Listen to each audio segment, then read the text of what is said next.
Pengorganisasian pesan-pesan melalui outline. Outline adalah kerangka, regangan, atau garis besar. Outline merupakan rencana penulisan yang memuat garis besar dari suatu tulisan dan merupakan rangkaian ide-ide yang disusun secara sistematis. Maksudnya di sini, outline ini yaitu kerangka karangan dalam suatu karya tulis. Outline juga yaitu apa yang ingin kita gambarkan. Contoh outline, misalnya kita ingin membuat sebuah buku, tentu kita perlu mempunyai ide pokok, yaitu menentukan tema dan judulnya. Kemudian ada topik atau pembahasan, selanjutnya ada penutup.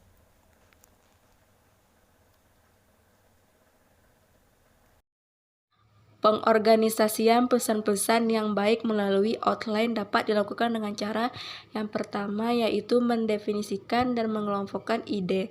Susunan outline secara garis besar dapat digolongkan ke dalam 4 golongan, yaitu yang pertama memulai dengan ide pokok, yang kedua menyatakan hal-hal pendukung yang penting, yang ketiga membuat ilustrasi dengan bukti-bukti, yang keempat menentukan urutan dengan rencana organisasional.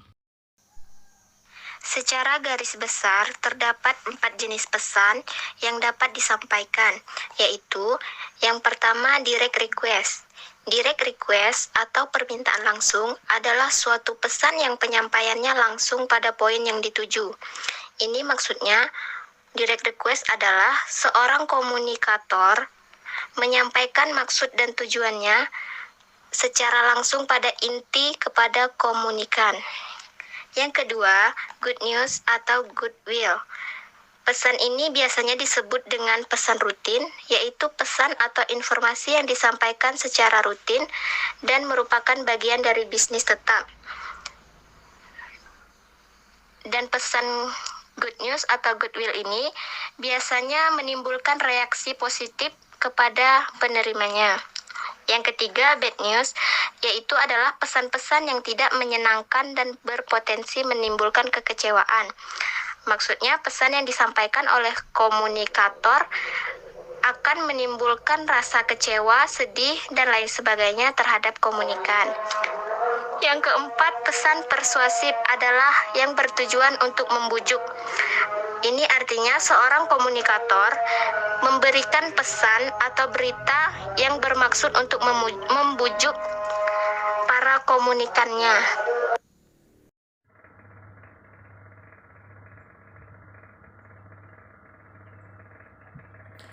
D. Memilih kata yang tepat dalam membuat kalimat yang efektif dalam pesan bisnis.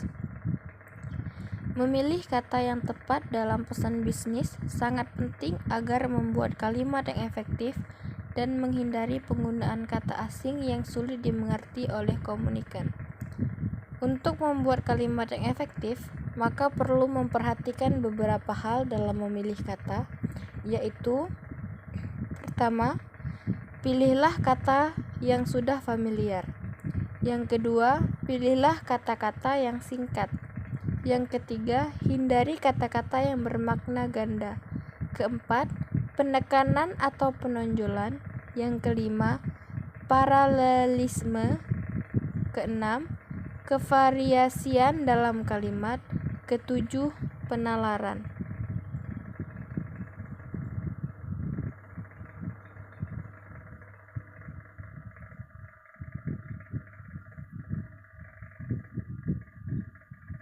Setelah membuat kalimat yang efektif, maka langkah selanjutnya adalah mengembangkan paragraf.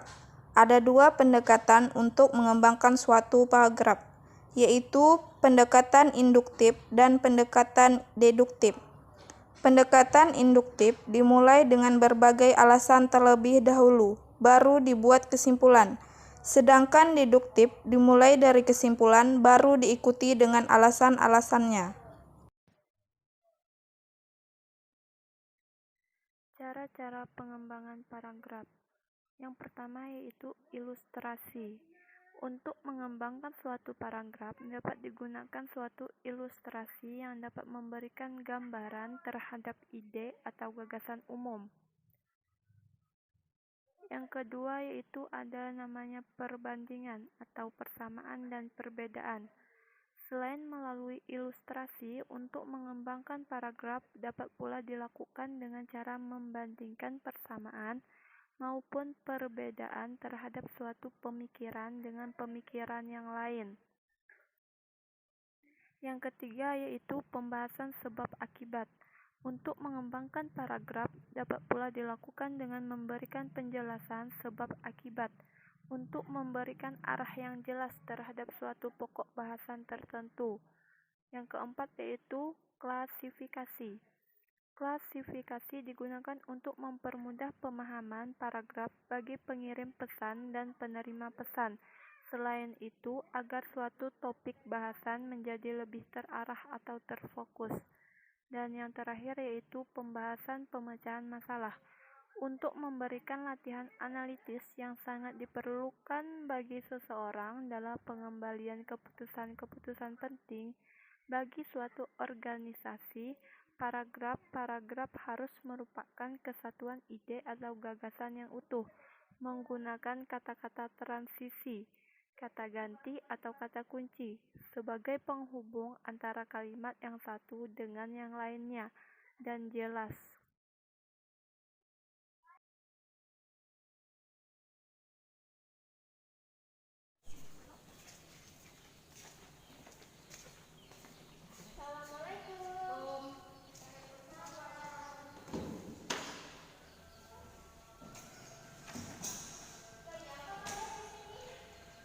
Oh iya, hari ini kita diskusikan tentang apa ya?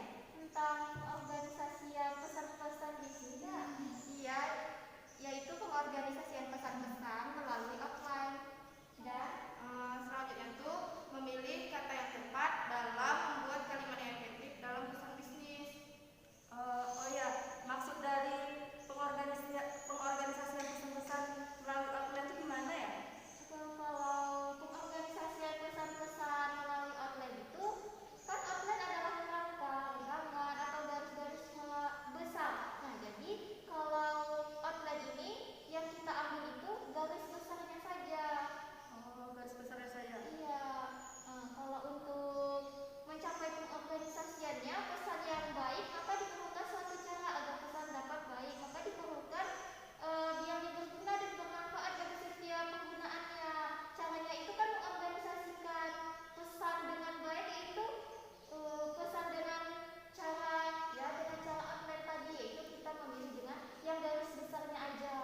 persuasif itu yang bertujuan membujuk komunikan dikarenakan komunikan atau penerima pesan tidak tertarik pada pesan tersebut gitu. Ada kemungkinan komunikan atau penerima pesan akan bereaksi negatif. Oleh karena itu sebaiknya pesan disusun dengan pendekatan tak langsung. Oh, jadi seperti itu ya. Tadi kan kita sudah selesai membahas pengorganisasian pesan-pesan melalui outline. Sekarang kita masuk kepada poin memilih kata yang tepat dalam membuat kalimat yang efektif dalam pesan bisnis. Dalam memilih kata ini bertujuan adalah untuk agar komunikan itu tahu apa yang kita sampaikan. Begitu. Kalau menurut Saras, untuk membuat kalimat yang efektif itu kan perlu ada hal yang harus kita perhatikan. Seperti apa? Nah, untuk membuat kalimat yang efektif, maka perlu kita perhatikan beberapa hal berikut, yaitu yang pertama, pilihlah kata yang sudah familiar. Kedua, pilihlah kata-kata yang singkat. Dan yang terakhir yaitu hindari kata-kata yang bermakna ganda. Tadi itu kan sudah dijelaskan beberapa hal dalam pemilihan kata dalam membuat kalimat yang efektif dalam pesan bisnis. Yang saya ingin tanyakan, syarat-syarat apa aja yang ada dalam membuat kalimat yang efektif dalam pesan-pesan bisnis? Ya, syarat pertama yaitu fungsi gramatikal. Nah, selanjutnya kepaduan atau koherasi dalam kalimat. Yang ketiga, kehematan kalimat.